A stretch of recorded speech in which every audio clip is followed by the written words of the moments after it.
Tudo bem, pessoal? Vamos dar continuidade ao estudo sobre termoquímica e agora falando sobre lei de Hess. Hess foi um químico suíço que realizou estudos na área da termoquímica e chegou à seguinte conclusão, que para determinar a variação da entalpia, ou seja, a quantidade de calor liberado e absorvido durante o sistema reacional, depende apenas dos estados inicial e final do processo, da reação química, não dependendo das etapas intermediárias. Ou seja, para determinarmos o ΔH das reações que se processam em mais de uma etapa, basta apenas termos os estados inicial e final das substâncias participantes desse processo para obtermos esse valor. Beleza? Então, com as descobertas realizadas por esse químico suíço, permitiu que as equações termoquímicas fossem operadas como equações algébricas, permitiu calcular a entalpia de várias substâncias até então desconhecidas a partir da entalpia da própria reação, permitiu calcular a entalpia de várias reações químicas. Então, para aplicarmos a lei de Hess a essas reações químicas que se processam em mais de uma etapa, é necessário realizarmos dois procedimentos, o procedimento da comparação e o procedimento da aditividade. Inicialmente, nós iremos comparar as equações químicas intermediárias com a equação global e adequá-las a ela para que possamos, em seguida, realizar o procedimento da aditividade, somando as equações químicas com o objetivo de se obter a equação global e, em seguida, somando as variações de entalpia para obtermos a variação de entalpia do sistema reacional global. Desta forma, as equações termoquímicas podem ser somadas como se fossem equações matemáticas ou algébricas. Invertendo-se uma equação termoquímica, o sinal do ΔH também será invertido. E multiplicando-se ou dividindo-se uma equação termoquímica por um número diferente de zero, o valor do ΔH também será multiplicado ou dividido por esse mesmo número. E vamos para o primeiro exemplo de aplicação da lei de Hess. A questão diz o seguinte: a partir das equações, calcule o ΔH da transformação de carbono-grafite em carbono-diamante. Então você tem aqui o carbono-grafite, seta de formação, produzindo o carbono-diamante. Então, nós temos aqui as equações químicas intermediárias. Na equação química intermediária de número 1, nós temos 1 mol de carbono-grafite reagindo com 1 mol de gás oxigênio para produzir 1 mol de dióxido de carbono gasoso, liberando, o menos significa liberando a quantidade de energia de 94 quilocalorias por mol. Na equação química intermediária de número 2, nós temos 1 mol de carbono-diamante reagindo com 1 mol de gás oxigênio, produzindo 1 mol de dióxido de carbono, liberando uma quantidade de energia equivalente a 94,5 quilocalorias por mol. Então, como eu falei para vocês, nós iremos aplicar o procedimento da comparação e logo em seguida o procedimento da aditividade. Vamos comparar a equação química intermediária de número 1. Na equação química intermediária de número 1, quais as substâncias aqui presentes se encontram também na equação global? Perceba que a única substância que se encontra aqui na equação química intermediária e que se encontra na equação química global é o carbono-grafite. Portanto, o carbono-grafite será a substância de referência para compararmos com a equação global. Vamos analisar o lado, reagente e produto, e vamos analisar também a quantidade. Analisando o lado, perceba que o carbono-grafite na equação química intermediária se encontra no lado dos reagentes. Vamos agora para a equação global. Perceba que na equação global também se encontra no lado dos reagentes. Então, como já se encontra igual com a equação global, não será necessário inverter esta equação química, beleza? Vamos analisar agora a quantidade. Na equação química intermediária, nós temos 1 mol de carbono-grafite. Na equação química global, temos também 1 mol de carbono-grafite. Então, perceba que essa substância já se encontra igual com a equação global, tanto o lado como também a quantidade, e, portanto, nós iremos apenas repetir esta equação intermediária. Vamos comparar a equação termoquímica intermediária de número 2. Na equação química intermediária de número 2, quais essas substâncias que aqui se encontram e que se encontram também na equação global? Perceba que a única substância que se encontra nessa equação intermediária e que se encontra na equação global é o carbono-diamante. Portanto, o carbono-diamante será o carbono de referência para compararmos com a equação global. Então perceba que o carbono-diamante se encontra no lado dos reagentes Já na equação química global, o carbono de diamante se encontra no lado dos produtos. Perceba que se encontra em lados opostos. E quem manda é a equação global. Desta forma, para que o carbono diamante da equação química intermediária se encontre também no lado dos produtos, nós iremos inverter esta equação química. Nós iremos inverter esta equação química e vamos analisar agora a quantidade. Perceba que na equação química intermediária, nós temos aqui 1 mol de carbono diamante. Na equação química global, nós temos também 1 mol. Então, não será necessário nem multiplicar e nem dividir, pois já se encontra na mesma quantidade que se apresenta na equação global. Então, nós iremos apenas inverter. Assim, o carbono diamante e o oxigênio, que eram reagentes, agora são produtos. E o CO2, que era produto, agora é reagente. Já que invertemos a equação termoquímica intermediária, devemos inverter também o sinal da variação da entalpia. Invertendo, estava negativo, agora ficou positivo. Realizado o procedimento da comparação, vamos agora realizar o procedimento da aditividade. Nós iremos somar as equações químicas intermediárias. As substâncias iguais que se encontram em lados opostos, nós iremos subtrair as quantidades, e as substâncias iguais que se encontram no mesmo lado, nós iremos somar as quantidades dessas substâncias. Então perceba que nós temos aqui 1 mol de oxigênio no lado dos reagentes e 1 mol de oxigênio no lado dos produtos. Mesma substância, lados opostos, vamos subtrair as quantidades. 1 mol menos 1 mol, 0. Então nós iremos cancelar, cortar o oxigênio. Perceba que nós temos aqui CO2 no lado dos reagentes e temos aqui CO2 no lado dos produtos. Mesma substância, lados opostos, vamos subtrair as quantidades. Nós temos 1 mol de CO2 menos 1 mol de CO2, 0. Então, nós também cortaremos aqui o CO2. E agora vamos somar o que restou desse processo. Perceba que sobrou aqui o carbono grafite no lado dos reagentes e sobrou aqui o carbono diamante. Perceba que a equação química aqui obtida foi igual com a equação global. Isso significa dizer que você fez o procedimento correto. Para finalizarmos, basta apenas somarmos as variações de entalpia das equações químicas intermediárias. Então, nós teremos aí menos 94 mais 94,5. Vamos obter um valor aqui de 0,5 quilocalorias por mol. Beleza? Realizando aqui algumas considerações em relação ao exemplo que nós acabamos de fazer. Conhecendo as regras e como mexer nas equações químicas, você deve deixar nos reagentes quem é o reagente na equação desejada, o mesmo vale para os produtos.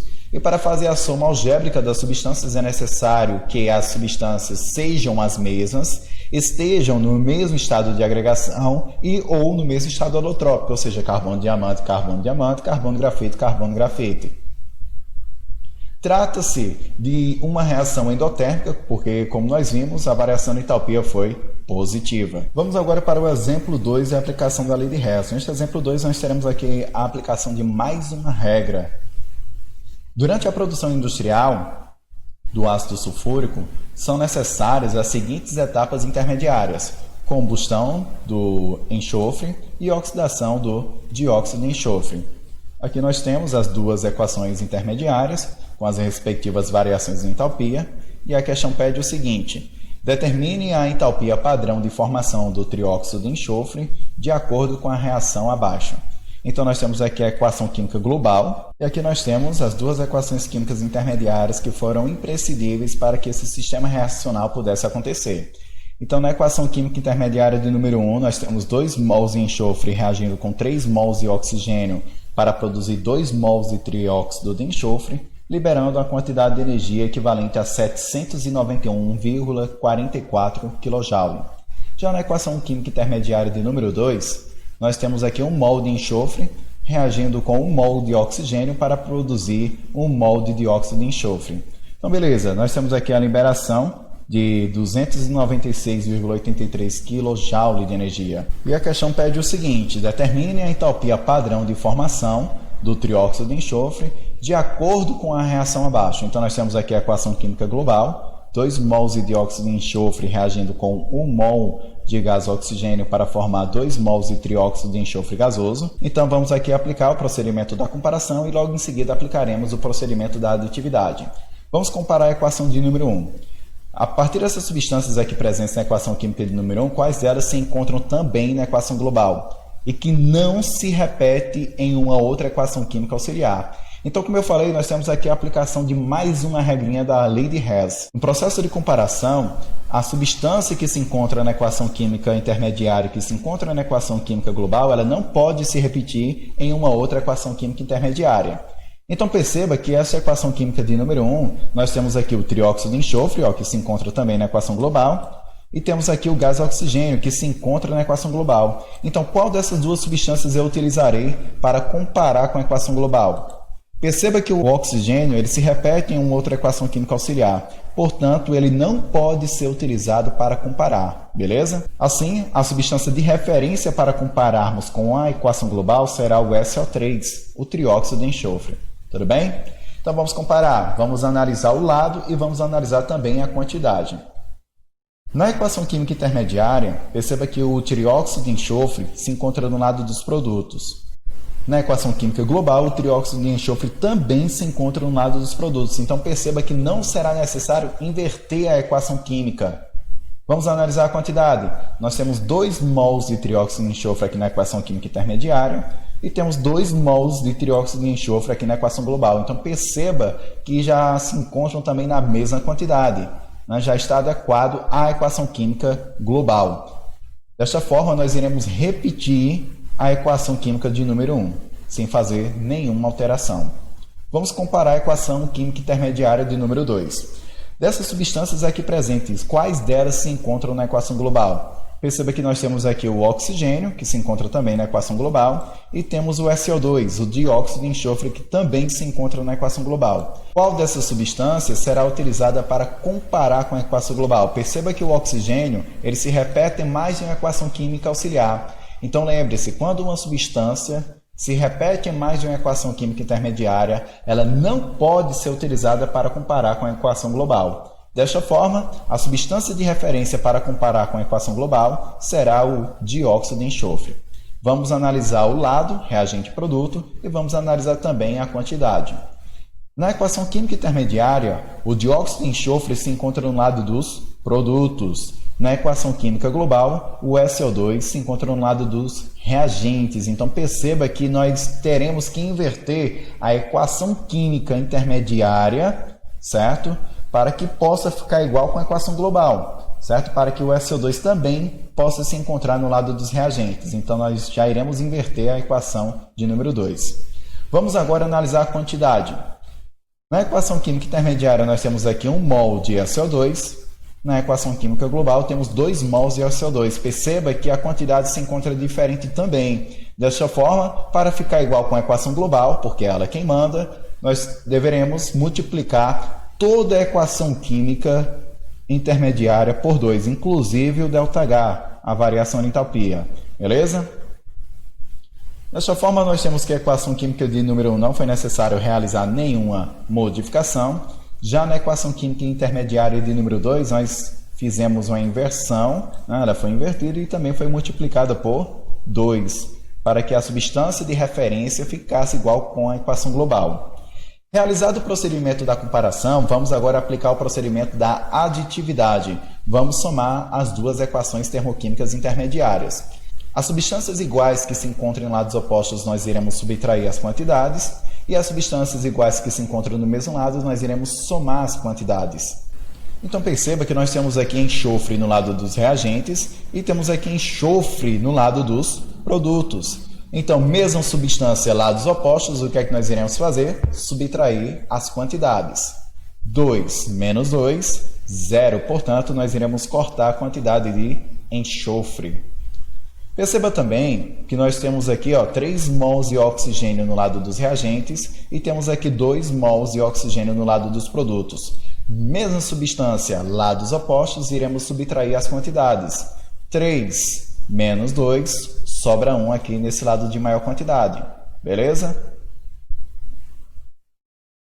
Feito isso, vamos agora somar as substâncias que sobraram. Perceba que as substâncias que sobraram foram 2 mols de dióxido de enxofre, 1 mol de oxigênio, sobrou aqui no lado dos reagentes. No lado dos produtos, sobrou apenas 2 mols de trióxido de enxofre. Então, perceba que a equação química que é obtida nessa soma corresponde a equação global, como nós vimos aqui no slide anterior. Isso significa dizer que fizemos o procedimento correto e que, para finalizarmos aqui a aplicação da lei de Hess, basta agora somarmos as variações em entalpia. Somando aqui as variações em entalpia, menos 791,44 mais 593,66, vamos obter o valor de menos 197,78 kJ de energia. Com a variação de entalpia negativa, portanto, o processo é isotérmico, beleza? Pessoal, se ficou alguma dúvida em um dos pontos que foram trabalhados nessa aula, volta o vídeo ou entre em contato comigo através do meu e-mail para que eu possa te ajudar, beleza? Valeu!